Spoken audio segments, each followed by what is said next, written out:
Hi, here's Max and today we care about Halloween. I am still surprised how attracting pull cards still are.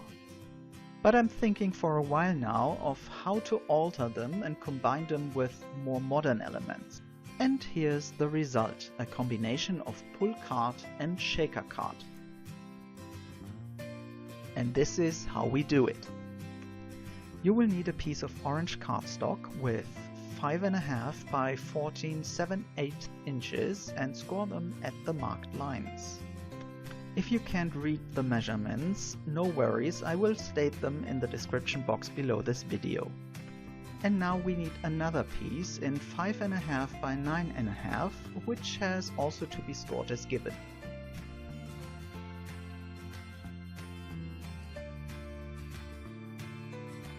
And finally a standard card piece 4.25 by 5.5. And next we have to fold the pieces at the scored lines. While I'm doing that, just a little heads up. This tutorial is a little bit more complex than usual, so I have to leave out all the die cutting scenes. But I will show you the dies I used and the pieces before and after cutting. If you don't know yet how this is done, just have a look at some of my other videos where the scenes with handling the Big Shot Crow are in. After folding, I cut the corners of the flaps where we glue the pieces together later on. But first we will work on the shaker window. We take the smaller piece and cut a scallop circle with a Sizzix die. We remove the inner part and glue some acetate behind the hole to create our window. As usual, I use glossy accents for this. To create some depth for the shaker pieces, I'm using foam tape, double it this time, and adhere it around the scalloped window.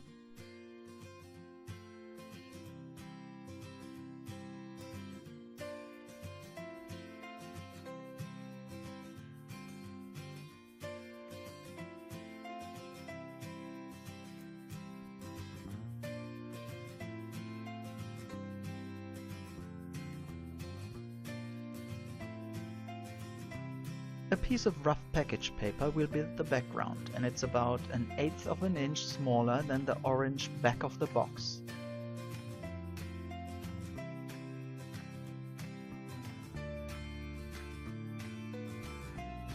Now I'm cutting the Gothic Boo by Sizzix from black cardstock. We set the 31 aside for a while and place the boo on the background so that it's right in the middle of the scalloped window. I'm marking the position with a pencil to find it again after attaching the adhesive. I'm now using the die cuts of Bewitching Hour and Mini Bat and Skull by Sizzix to fill the shaker. I'm placing them on the window and add some black glitter powder before I close the shaker.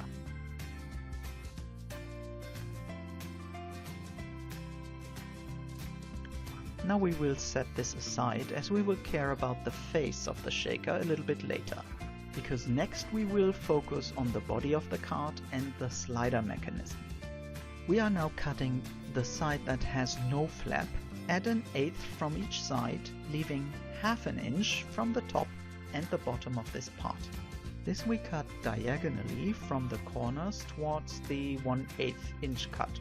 And by doing so, we just created the track for the band we are doing next. For the band we need a plastic bag in the width of the track. I'm using a zipper bag for that, which I'm cutting to fit the purpose. Afterwards I'm wrapping the created band around the track and glue the ends together so that the band slides loosely around it.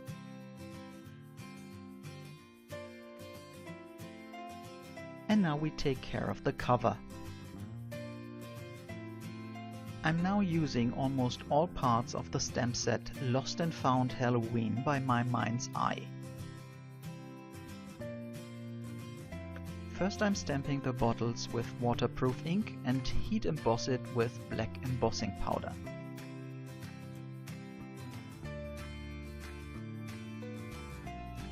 Afterwards I'm stamping the bottles again on a piece of post-it tape to create a mask before I'm using Versamark ink to create the background.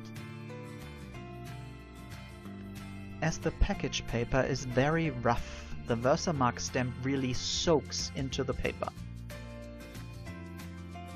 This makes the print deliberately fuzzy and unclear. After heat embossing this with clear embossing powder by Ranger, we get the impression of an old and greasy paper. Removing the mask reveals the clear image of the bottles.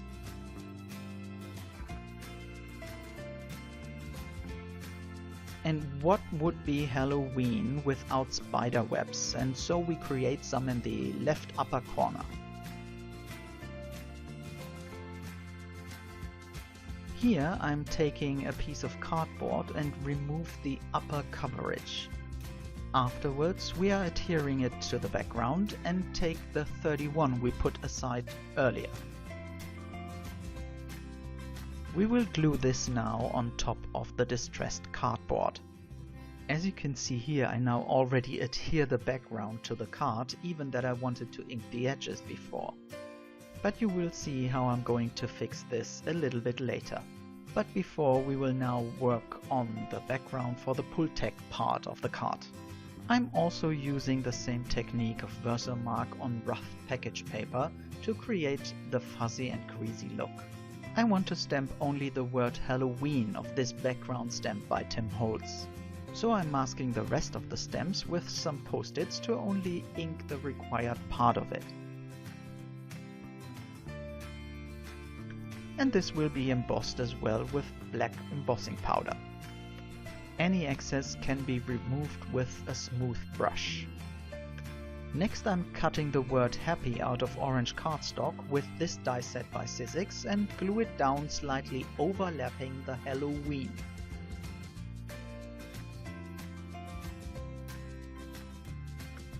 We will now be using the witch that is a leftover from before, adhere it below the Halloween and cut off the excess with the scissors. And here I'm adhering the paper again without inking the edges. And so I'm masking the orange borders with post-it tape and ink the package paper edges afterwards. I'm using walnut stain distress ink by Ranger for this. The same technique I'm also using for the front cover. And so you can see that little mistakes happen but can always be fixed again. Hey guys, don't forget it's only a card. To embellish the shaker box, I'm using the same paper and technique again and give the background a spider web pattern. I cut the paper into pieces and create a spider web puzzle. And again, I almost forgot to ink the edges. Somehow, not my best day, but never mind. To give it the spider web look, I'm adhering the pieces with a little gap in between so that the orange shows up. Now I'm cutting the spider from the Candlelight Fright 4 times and glue each on top of the other. By doing so, I'm creating a chipboard piece out of single cardstock. This is now thick enough to serve as our pull handle, and so I'm punching a hole in the spider and the card and embellish it with an eyelet. I'm connecting both pieces afterwards with some rough package twine.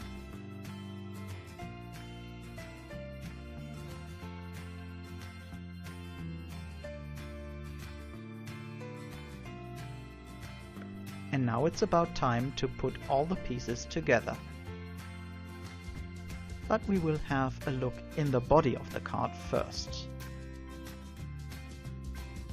Here you can see the bigger compartment for the shaker box and the piece with the plastic band dividing the box and creating a smaller slot for the pull tag part of the card.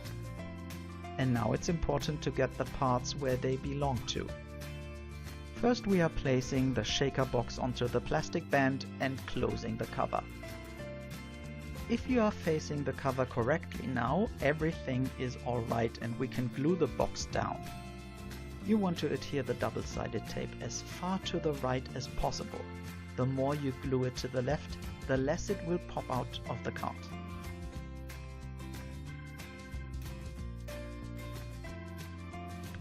Now place the pull tag piece under the whole package with the front facing you. Flip it over and adhere it as far to the left now as possible. Give it a quick try now before we will be closing the whole package. It is important that the flap with which we will glue the box together comes around the pull tag. By this, the pull tag will be in its dedicated compartment. I'm using double-sided tape for this and cut the flap back as far as possible so it will not interfere with the sliding mechanism inside.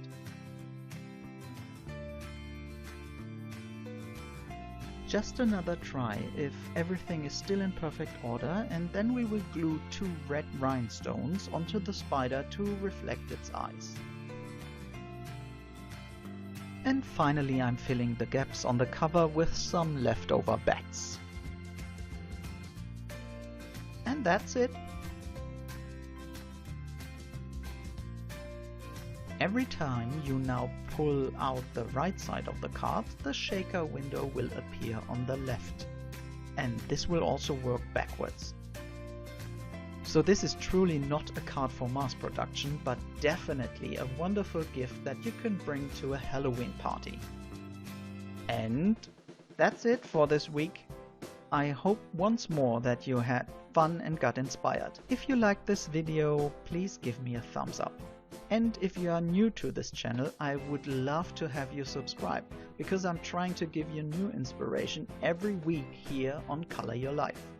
Some more inspiration you will find here, or if you are watching on a mobile device, in the card that will now pop up somewhere on this page. Please also leave me a comment or let me know what you would like to see next. But now it's definitely time for me to shut up. Many thanks for watching, folks, and I hope to have you back here next week.